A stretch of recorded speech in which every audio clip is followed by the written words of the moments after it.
Hello, my beautiful, powerful CEOs of the world. Welcome to the Startup Stories podcast, where new female business owners are heard, held, and served. Relatable stories to keep you sane, grounded, and growing as you deliver your purpose and grow your business. Today, I'm joined by Sandra Possing, a life coach who has completely allowed space to explore herself so that she can show up in greater impact and authentic alignment in order to live a life of like creative choice, freedom, and empowerment. And I choose these words very specifically because her journey is extremely like ours. And I mean, I'm looking at her. She's beautiful. She's beautiful. Face is symmetrical. Like, look at her. She's glowing. She has this awesome energy. But she had to overcome insecurities and she had to overcome doubts and self limiting beliefs, as well as having accepted beliefs that the world imposed in order to really be free as who she is. And that's going to be what we talk about as an example of, if I can do it, you can do it. So let's get to it. So welcome to the show, Sandra. Feel free to edit, add, elaborate on your introduction as you see fit. Thank you so much for having me. It's always really cool to hear yourself through someone else's interpretation and words and perspective. And yeah, so thank you for that. That was really cool. Just a cool way to, it's like cool reflection to start Yeah. with. Yeah. Yeah, right. We're mirrors to each other, and we need that in order to further accept who we are and what Mhm. we're here to do. It's affirmative, and I'll say that with a disclaimer that you can take us into. This isn't external circumstance dictating internal decision. This is authentic living being reflected back. And we remove those layers and we allow that space for people to really see us in a way that we see ourselves, but that also reminds us of that from someone else who doesn't carry all of the baggage that we've carried about ourselves. Mhm. And I think it's like something that becomes more and more perceivable or noticeable the more that we train ourselves to be more present. I think when we're like checked out and on autopilot and running around and doing all the things, we don't we don't pause and notice that the world is reflecting us back to ourselves. We're more like just reacting, and it's more like, this is just the way it is. This is just how I am, like victim mode, defensive, all of that kind of stuff.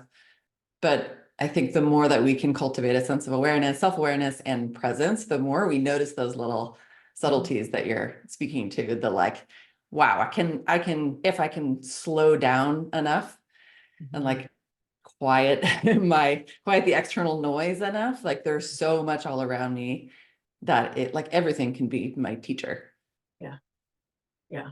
including And, other humans. we're pushing to strive towards something, but that slowing down allows us to see where we're at now. And that's an important piece of turning off that external noise, like you say, that this isn't conditional. When I have a million followers or I'm making $10,000 a month or whatever, then I will, right? What is true right now? And what is your authentic self right now? And dropping into that, allowing that to guide you. And Mm. then you see it actually showing up. Our conversation, so you guys haven't shared this, but Sandra has built a six-figure plus business online, right? Thriving. We're startups. We're still in the beginning stages of things. We're having this conversation. We're connected. We see each other. That is a benefit of her being a guide, being a lighthouse to where we're going. But that doesn't mean that there isn't meaningful connection, appreciation of each other where we are now. 100%. And it's like we can't see anything when we're rushing. At least I feel very strongly about that because it's been Yeah. one of my biggest like you could call it one of my biggest life lessons that it's had to sort of like smack me across the head with like many 2x4s before I've really gotten Stubborn it. one, huh? Well, and the interesting thing is, because to me, it's felt very paradoxical to slow down because one of my most deeply ingrained limiting beliefs, Mhm. and I'm 43, I just figured this out like a couple of years ago, was you're taking too long. Like that's the voice I would hear in my head Mhm. all the time. But it took me, until a couple of years ago where I was like, where is this? Who was telling me that I'm taking too long? And then I realized like, wait a minute, this is showing up in first, I notice it and like in business, right? It's super easy to compare ourselves and you see all the shiny object syndrome. You see all your mentors online and you're like, I want what she has. Why am I taking so long? I should have gotten there much faster, and I'm like, I've been doing this 12 years. I should have been at this milestone 100 years ago. And so all those things, it's easy around business, but I'm like, this shows up in relationships.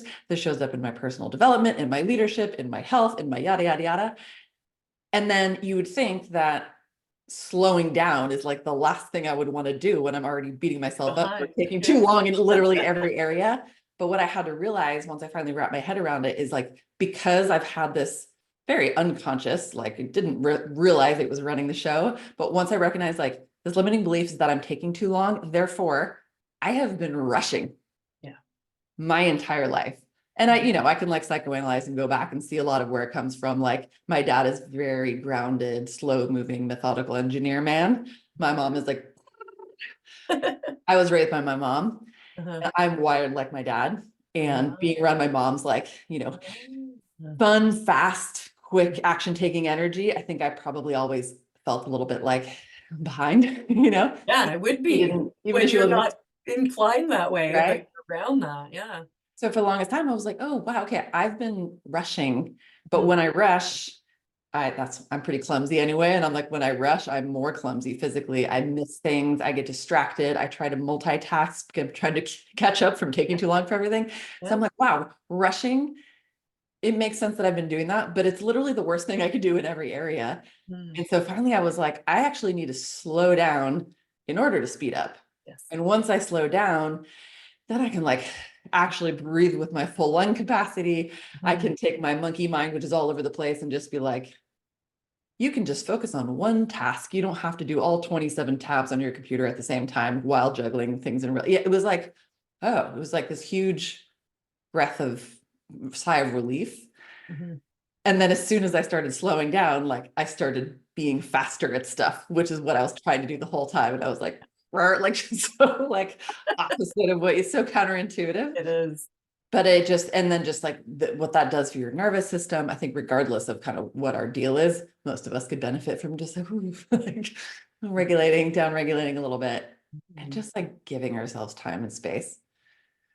Yeah, to find out what's actually going on and what do we need in order to achieve what we want, because it's different for each of us. Yes. So tell us, what were some of those 2 by 4s to the head, and who were you before? Like, one of your, quotes, if you will, is that you were people-pleasing good girl to now being this untamed wild woman, but I think it's really like being Yeah. this really expressed, certain woman of who Sandra actually is when Sandra dictates that, when Sandra chooses that and leads herself with it.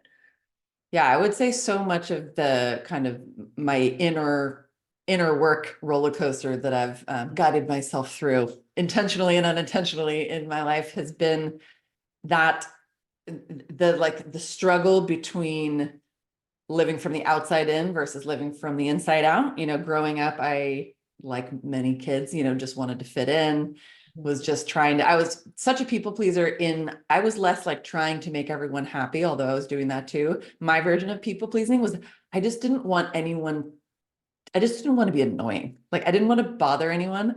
I didn't want to inconvenience anyone. I didn't want to slow anyone down, of course.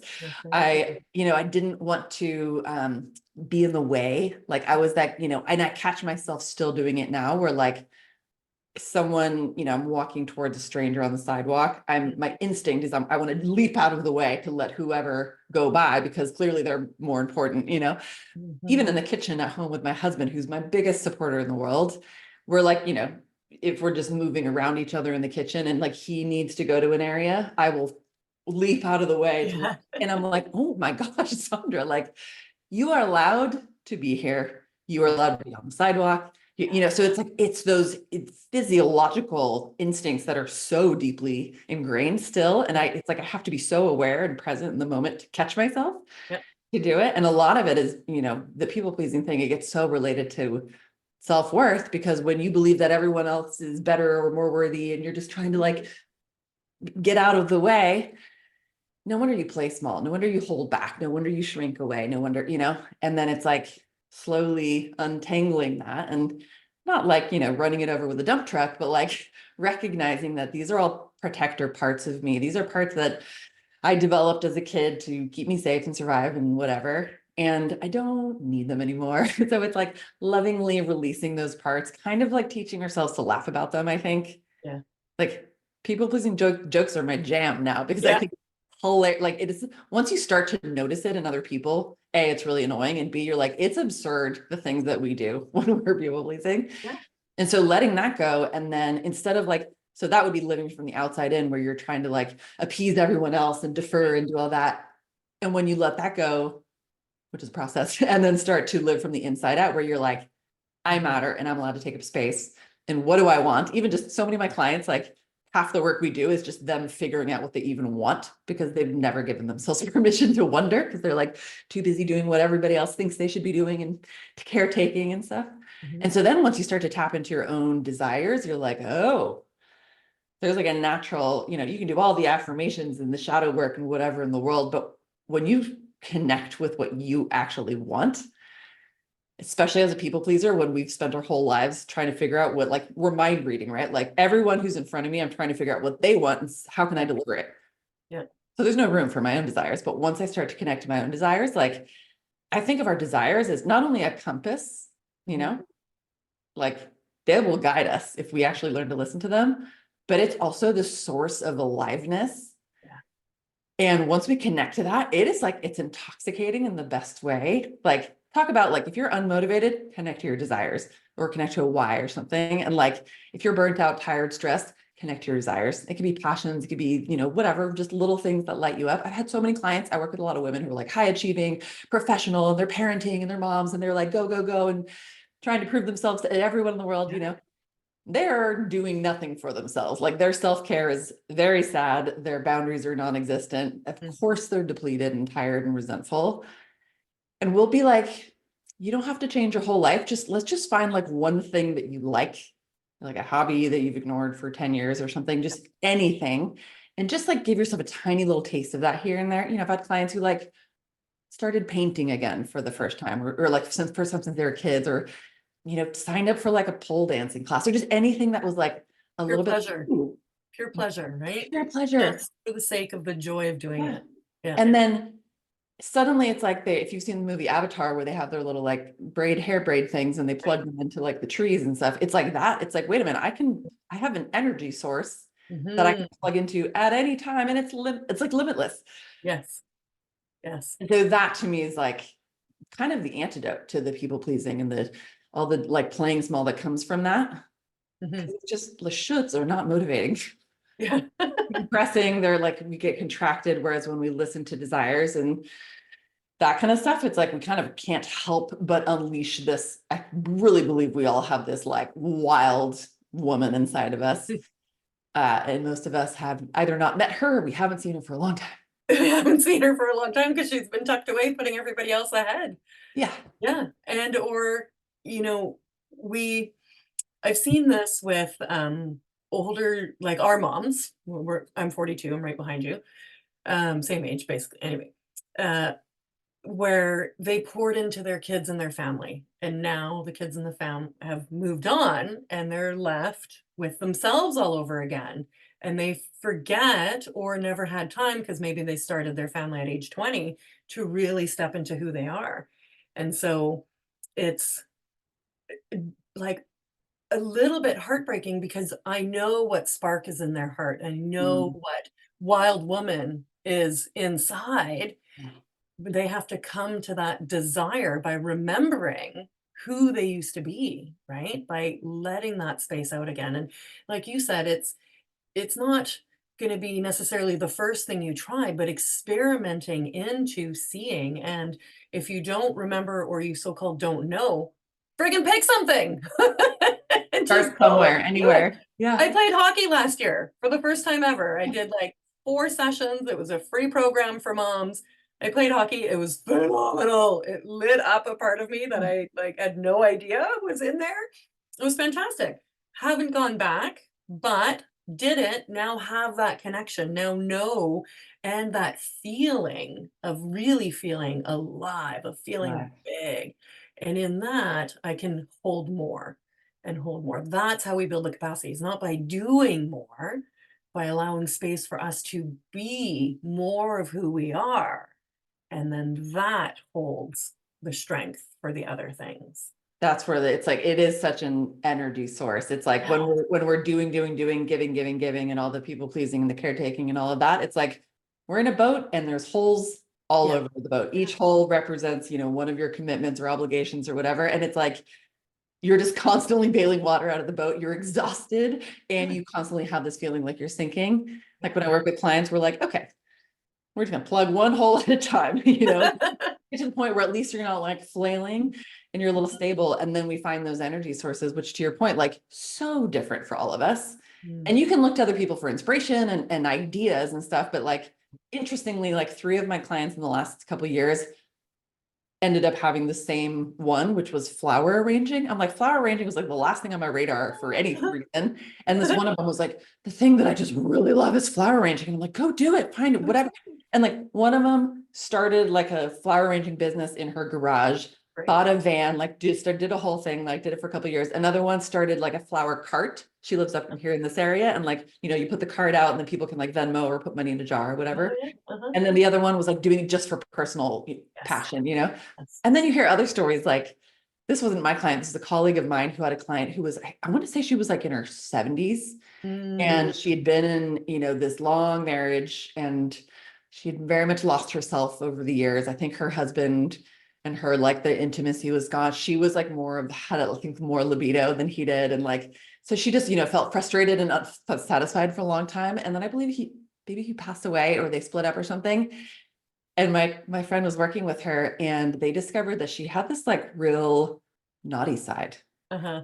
and this kind of like dom side that she had Uh, just never how to express. expressed. Yeah. And she ended up signing up to take classes to become a professional dominatrix. She was 70. And I was like, this is what I'm talking about. Like This it's was it. never, you don't have to be some, hot 20-year-old. Like you can be any age to find that inner wild woman or whatever you want to call her. Like, the kind of wild woman resonates for some of us, for somebody else, it's like more witchy, for somebody else, it's just really sophisticated and elegant. Like, so whatever version of you is more empowered. And when I think of the word empowered, one of my mentors, she uses the phrase like, does it cause power in your body? And I'm Mhm. like, yes, like Wow. Yeah. those are the things that empower you. Does it make your body feel more powerful? And the things that do the opposite, that make you like, those are the disempowering ones.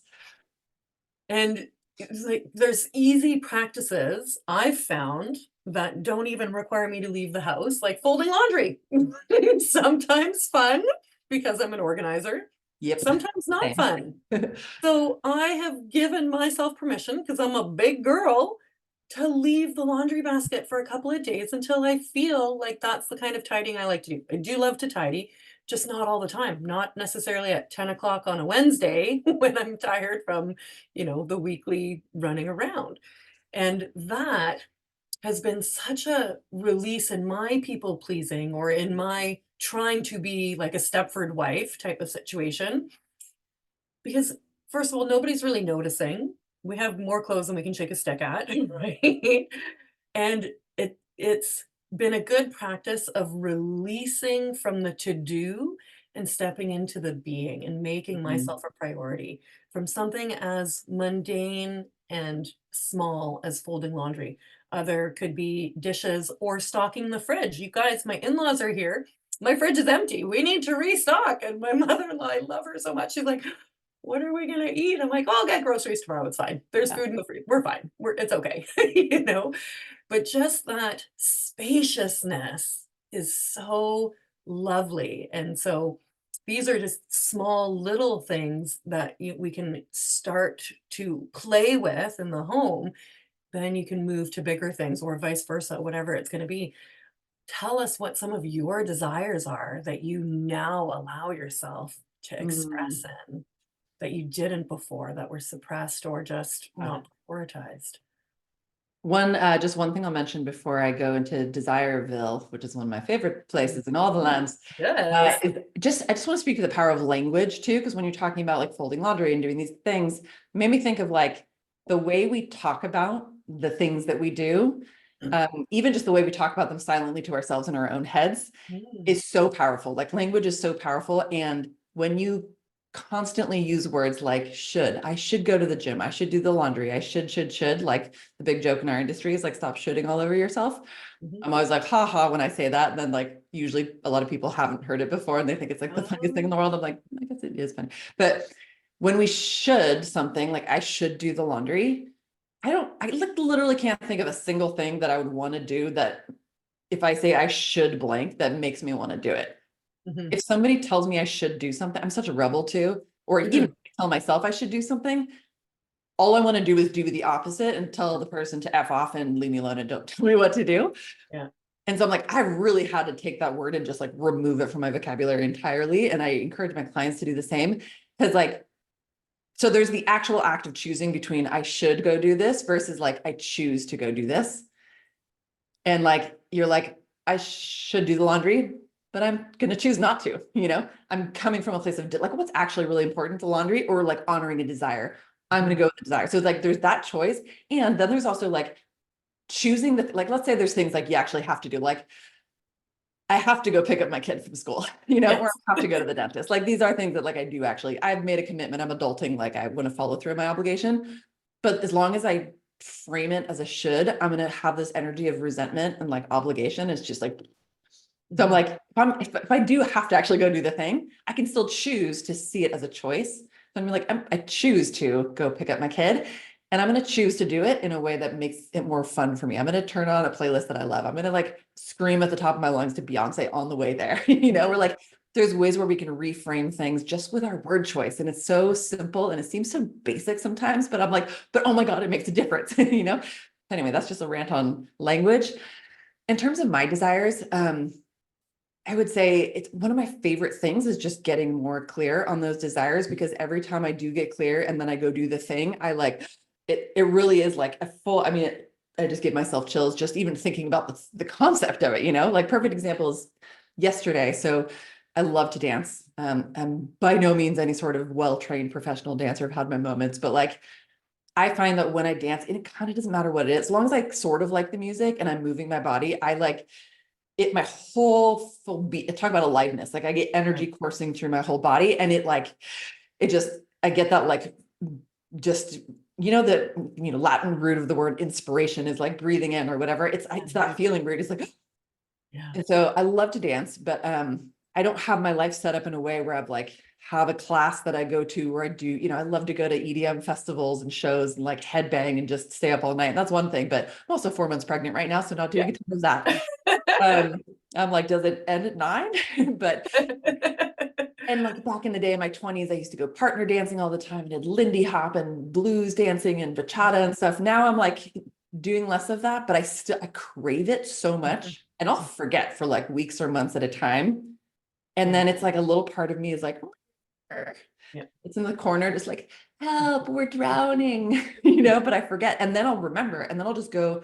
So sometimes I just go to Zumba because it's easy. They're all, Yeah. all over the place. Yeah. Every single time I've gone to Zumba, it's basically all women in like from like their 60s to the 80s.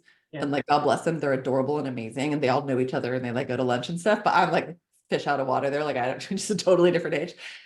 But it's easy to follow and it scratches the itch. So Yeah. I went yesterday, and as soon as a salsa song or a bachata song comes on, I like immediately start sobbing. Yeah. I'm like the Yeah. pregnant, like young lady in the back who's Yeah. just sobbing and like, And dancing. they're like, what is happening over there? But it just, because it moves me so much. Yeah. And every time I do that, I'm like, that's when I know I haven't been often Yeah. enough.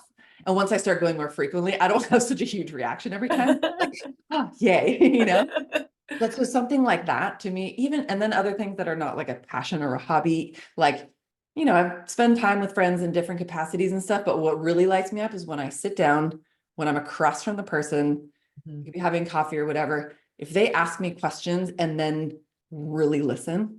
mhm. Like when you're making small talk with friends in a group and like people are half distracted and looking at their phones and Yep. whatever. But if someone's like looking into my eyes and they can have really intense eye contact, and if somebody can actually hold mine and match it, I'm like, Mhm. and then they listen and then they ask follow-up questions and then they chat. That's why I love podcasting so much, because we're basically doing that the whole time. I'm like, yes, Yeah. and then like big full body hugs. I love, so like little things like that, they're not hard to get. It's not like I have to go Exactly. like hike up a mountain to, I'm like, I just find a friend to sit them down and be like, look me in the eye for 2 seconds, Yeah. but I forget, and so I really have to be present and mindful and like go like take what I want and get what I want Mm. and go create it. Otherwise, I'm just like waiting around being like, I hope somebody gives me a big hug, or I hope somebody happens to like love deep conversations, or I hope a dance class just happens to fall into my lap today. Like we have to take initiative and do, and when we're too busy Yeah. shooting and parenting and working and do other stuff, like that falls off the list.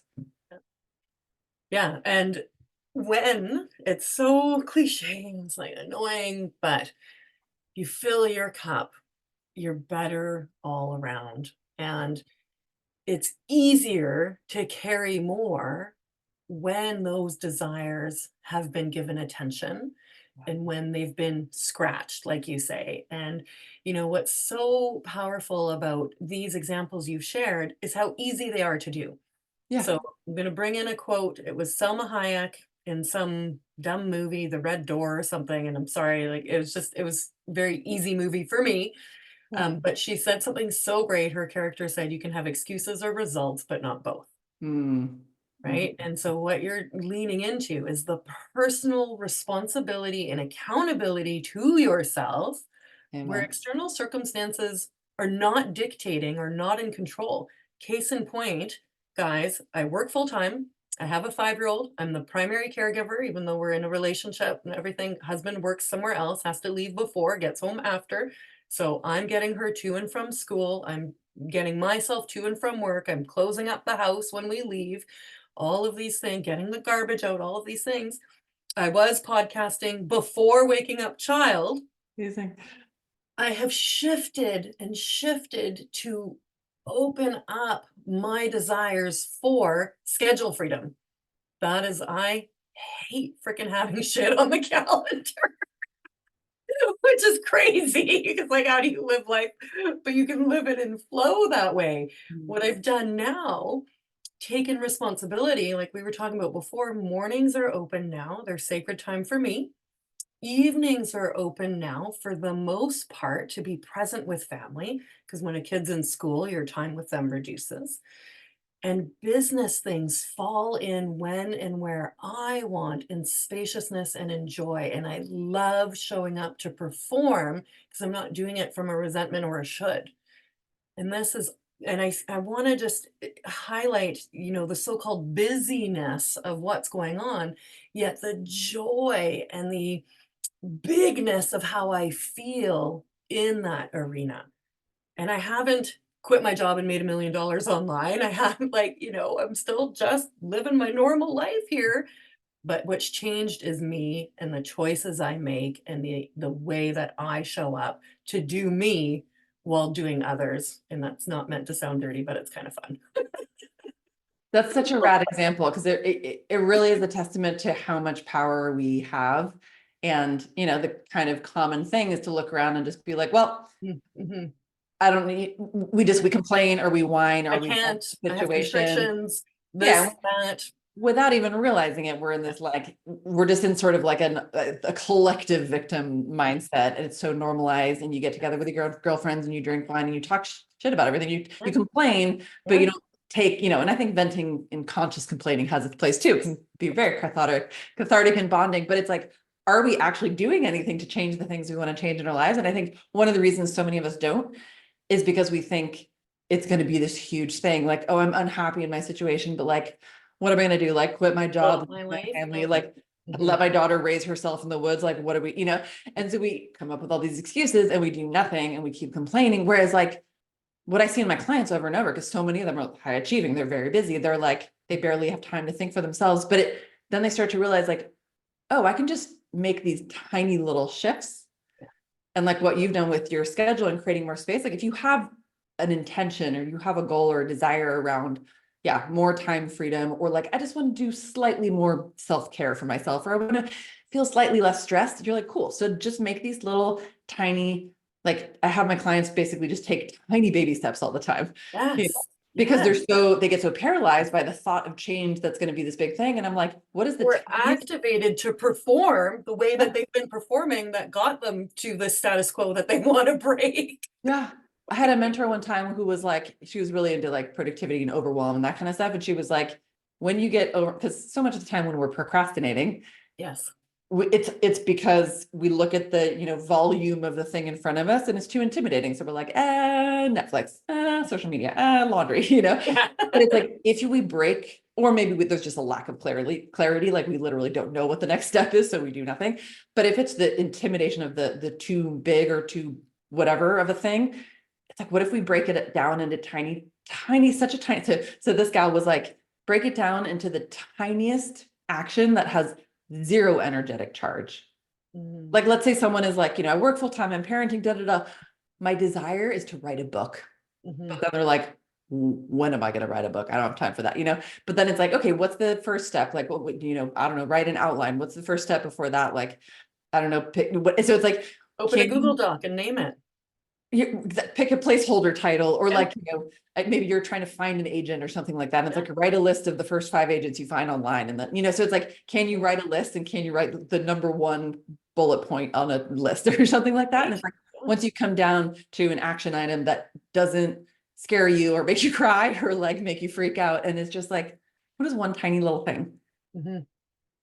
And then that creates momentum. Yeah, opens and opens. So take us through your transition because, people pleasing, showing up for others, working corporate to feeling that call inside, that wild woman saying, "Dude, it's time. Let's go." What was that like for you and what started to help you shift your life to now living the life that you wanted, that you yearned for previous? Well, I mean, it would be a better story if it was like, and then one day I know they never are though. transition, but it was like, this Yeah. has been just a series of tiny shifts over time. I don't have this kind of story where like I worked in corporate at a 9 to 5 that I hated for 20 years. And then I dramatically left one day and started a business. I kind of like fumbled around in my 20s and did a bunch of, I've never worked like a corporate job, which is funny because I support a lot of people who work in corporate. I'm like, Yeah. I literally don't even understand your world at all, Yeah.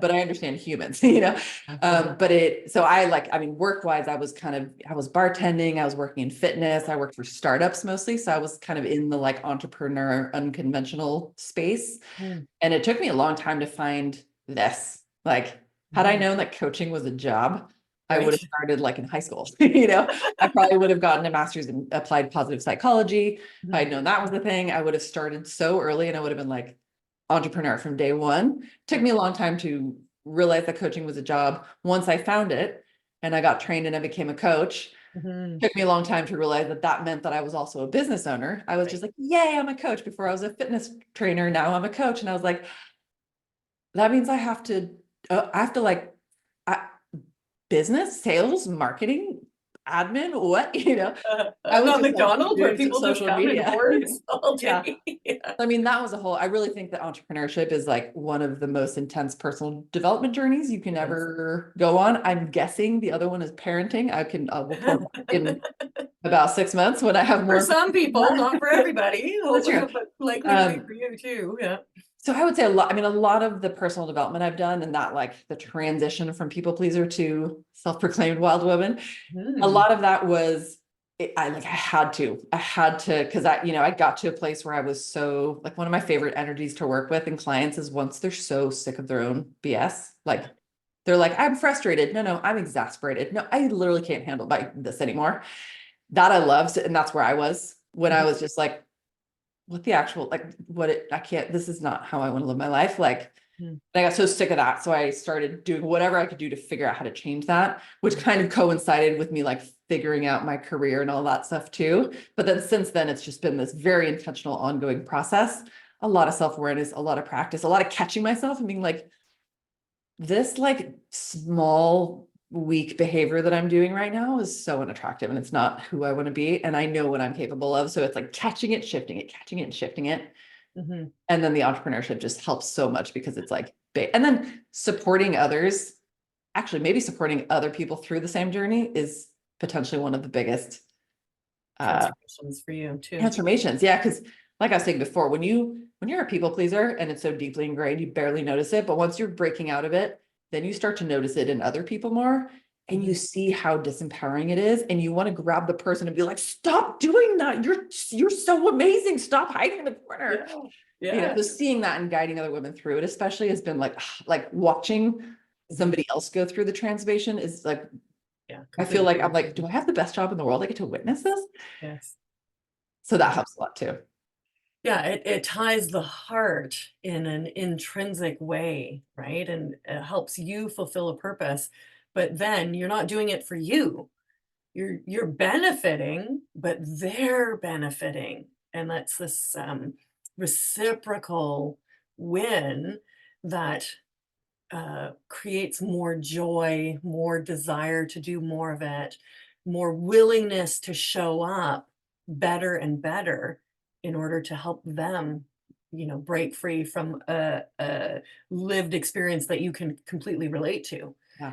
And that's when we show up in service of others. It serves us because we want to get better and better to And it's create. so motivating because it's like, we need it for the collective too. Like I could do all this work for myself just because it feels good and it's, selfishly motivated. I'd be doing that all day long, gladly. And when I help my clients, I'm so stoked to watch them become empowered and step into their power and that kind of stuff. But then I'm also like, this is literally what, in my opinion, what the world needs the most right now. Like, what's the quote? I want to say it's like Howard Thurman or something. That's like, the world needs people who have come alive. Like, go do what makes you come alive because the world needs people, like something like that.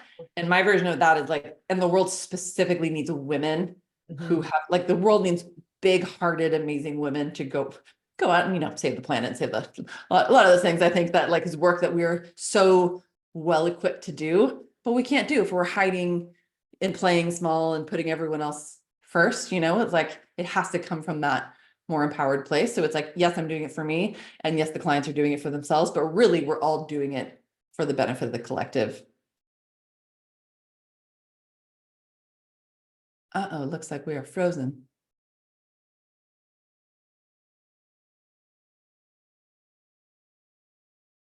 At least on my end. I will just hang out for now. Hello again.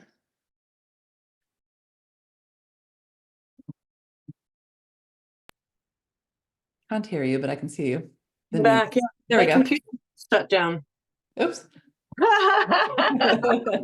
Being so energetic. We broke the internet. Oh, going here with the passion and the collective. Exactly. Feeling that, I'll just put this in here. The collective healing, the role that we play, the ripple effect, right? And the responsibility to get over ourselves in order to show up for everybody who one needs us and who we need together to make this whole thing churn and really shift from the way that we've been living into a healthier, more grounded, more loving, more open way of life. And it's kind of like, it's a great response to anyone, especially women who are like, oh no, I don't, it's like we're afraid of being, so self-absorbed that we would spend time on our own self-care or something like that. And it's like, if it's really hard for you to carve out time for yourself because you don't think it's important, think about it this way, where it's actually your responsibility to the world. If you want to be a better mom, partner, employee, employer, CEO, whatever, the only way you can be the best version of yourself, or my new favorite version of that is your favorite version of yourself, not like the best or highest, your what's your favorite at that present time. That's such empowering language, favorite because version of yourself? Remove that pressure to change. Who you are now is part of who you were and who you're becoming. So it's all strung together, right? And then there's not expectation or still that external circumstance pending. I love that. I think Yeah, that one of my favorite things to work on with people is identity work, because it's yeah. like once we start to realize how much our, in identity, you can think of it as like your self-image or your who you believe yourself to be. Like Mhm. I believe that that's one of the biggest factors, and that's what's creating our reality. Like if we think in terms of manifestation stuff and the woo, which I love, it's like if your identity and the frequency that you're putting out as a result of all that is creating a reality in the moment and thus in the future too. But most of us, our identity, what is our identity? Based on the Mhm. past. Like if you look to Dr. Joe Dispenza stuff, he talks about your personality creates your personal reality, and your personality Mhm. is made up of your identity and your who you believe yourself to be. And who do you believe yourself to be? Most of us, it's our trauma, our programming, our conditioning. It's all default. It's like 95% in our subconscious minds. Most of us, we have pretty like terrible thoughts about ourselves. We're very self-critical. We're full of shame and whatever. And it's like, I don't really want to create my reality from that place, nor Mhm. do I want to impact the world around me from that place. I would much rather. So, like another thing Joe Dispenza talks about is like create your future or your present from your Mhm. future instead of from your past. Most of us are creating from our past by default, but instead of just repeating the same tired, outdated, like old, unhelpful patterns, what if I think through the lens of my future self? Like I love doing future self work with clients because it's like your future self is you, it's your authentic self.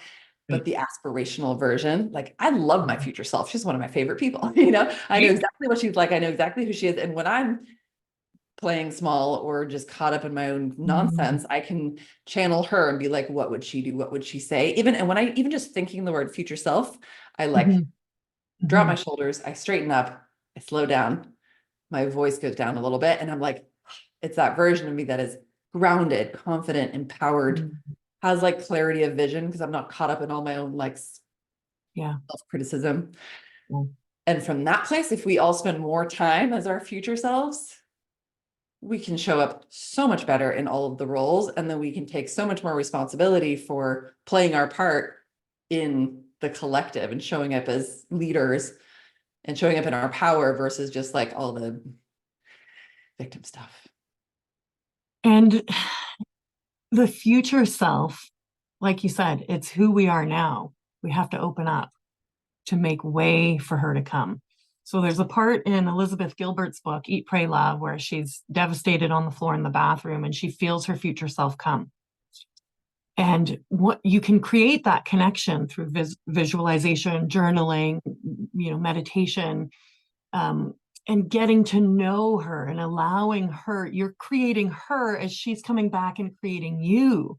So they don't exist. It's not like she's separate. She's just in the future, but we can embody her now to help us strengthen and step up from our status quo, right? That empowering state and that greater sense of responsibility, which is a very divine, a very authentic, and um, like longer vision way of living in the present, because what we're doing now influences the future.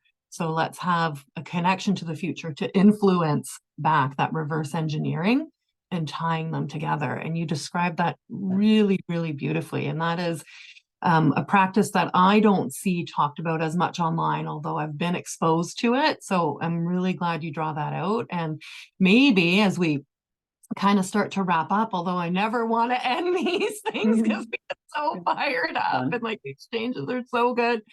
But maybe you want to take us through a little, visualization or um example of what your relationship with your future self looks like so that we can understand, so that we can start to kind of spiritually open to that intention and create yet another new neural pathway to help guide us forward from here. Yeah, I think usually what I'll have my clients do is I usually give them like a future self exercise, which has a bunch of different questions and things. And it's essentially an exercise in being able to describe and know and access this version of yourself. So it's helpful to get some clarity on a lot of things. Like there's, the deeper stuff, like how does she think of herself? Like what is her general mindset and attitude toward her life? But I also love some of the like seemingly superficial stuff because it's easier to, it's like a shortcut. You know, if Mhm. I'm out in the world and I'm doing something and I'm feeling really like meh and small and something, it's harder for me in that moment to be like, okay, what would my future self do? How would she talk? What are her beliefs again? What are her core principles? You know, it's like, whereas Yeah. I'm like, how does she stand? Yes. So like body, posture, Yeah. facial expressions, and then even things like clothing, Mhm. you know, and not that you have to go out Mhm. and buy an entirely new Yeah. wardrobe that your future self would wear, but there's so many little things you can do. Like, for example, like I'm kind of like loath to do my hair most days because I'm just like, oh, it's just blow drying, whatever. But I find that when I do, I'm like 25% closer to Yeah. future self Yeah. than other, because it's just such a simple thing. For some other people, it's maybe putting on a pair of earrings. For some people, it's putting on lipstick. For some people, it's just wearing something that you actually like versus the, you know, whatever default. My husband and Yeah. I, we have our quote unquote house fits, which is Yeah. like, I have like, Outfits. you know, my yoga pants from Lululemon that are like literally 15 years old, but they're really comfortable. But it's like, so what can we do like physically? What can we do just in, I think even just vocally, like there's Mhm. so much power in our voices. Mhm. It drives me crazy, you know, with so many women who maybe just don't have any concept of their vocal range and stuff, but talk in this, and it's not about like having a high voice or a low voice, but it's they talk in this range, which is really like breathy and unsupported. Whenever Mm. like if I hear somebody on a podcast or just in real life and they're talking that way, I want to like go up behind them and like squeeze their whole like squeeze their midline together and be like, use your lungs, damn it. You know, and I'm like, just more resonance. Like there's Yeah. so much, you know, when somebody walks into a room and they just have like a presence. The magnet They don't is have to on. even say, yeah, it's a magnetism, it's like a radiance. Mhm. And it's almost like you can feel the smolder and the crackle of the fire that's inside of them. Yeah. And a lot of it is just what we almost like subconsciously perceive through their posture, through their energy, through their aura, like all of those things. So I think that's the fastest way for me. And often when I help clients is like, to have a really clear, vivid image of this version of you, know what she looks like from the outside, but also know what she feels like from the inside. And that's like, you know, access her in a meditation, access her in a visualization, whatever works for you. We're so different, differently wired that way. But once you have Mhm. a clear picture, then practice calling on her. You know, like you're standing in line at the grocery store, feeling bored Yeah. and frustrated and whatever, be Yeah. like, future Mm. self. Yes. Yeah. Absolutely. And I've done that practice, audience, and it's very energetically shifting. It feels amazing. And all these things that Sandra has mentioned are doable. Nobody can give me an excuse. You don't need to have lipstick in order to, embody. You can just pretend because I'm removing excuses here from doing the work. Because when you do the work over, like you said, multiple years, myself, multiple years, then we start to reap the rewards and we come closer and closer. And ideally, in our evolution, we're always becoming more of our future self. She's not an end destination. Our last breath is the end destination. If Collapse you time. really collapse time, you really want to reverse engineer, you go to your deathbed. We're all going to die, let's face it. And you reverse engineer back to how do you want to feel in those moments, knowing how you lived up until then. And when you're practicing showing up as that version of yourself, there's all of that. I think in the beginning, it's mostly about feeling the feeling of like, how do I feel on the inside when I do that? Wow, that's really empowering. Wow, it feels so much better to stand tall and yada yada. But then you can also start noticing what's the impact Mm-hmm. in the room, you know, like it's like some people would call it the Marilyn Monroe effect. Like the classic story is that she would walk down a busy street in New York City, nobody would notice her. She would turn around, same exact clothes or whatever, but she would quote unquote turn it on. Mm-hmm. And then she would walk down the same street and every head would turn and people would be like, "Ah, Marilyn, you know, because she knew exactly how to turn on her magnetism. Like it's a skill. You don't have to be born with, you know, supermodel looks or anything. Like it's a skill that we can practice and it's mostly internal. So it's such a fun game. Like, you know, walk around the grocery store. I keep coming to the grocery store as an example, but I think we can all relate to that. Like for the Yeah, first half, doing nothing. And then the right. second half, turn it on Turn it and just on. watch the faces of people and see if you like notice heads turning or people just like more people make eye contact with you or more people kind of like want to Yeah. be drawn to you or interact with you. It's a really fun game. Okay, that's everybody's homework. And then you're going to comment on the episode and you're going to message Sandra and I and tell us what happened. Back to That Sea is Island. Yeah. excitement into the world. So where do we follow you? Do you have a freebie opt-in? You want to stay in your space and learn to grow and expand and make our ripple effect? Yes, Who so do you want I'm very easy to find. I'm the only one of me. Sandra Possing everywhere. SandraPossing.com, at Sandra Possing and all the social medias. Come find me. I especially love to play on Instagram is my kind of happy place, but I'm on all the platforms.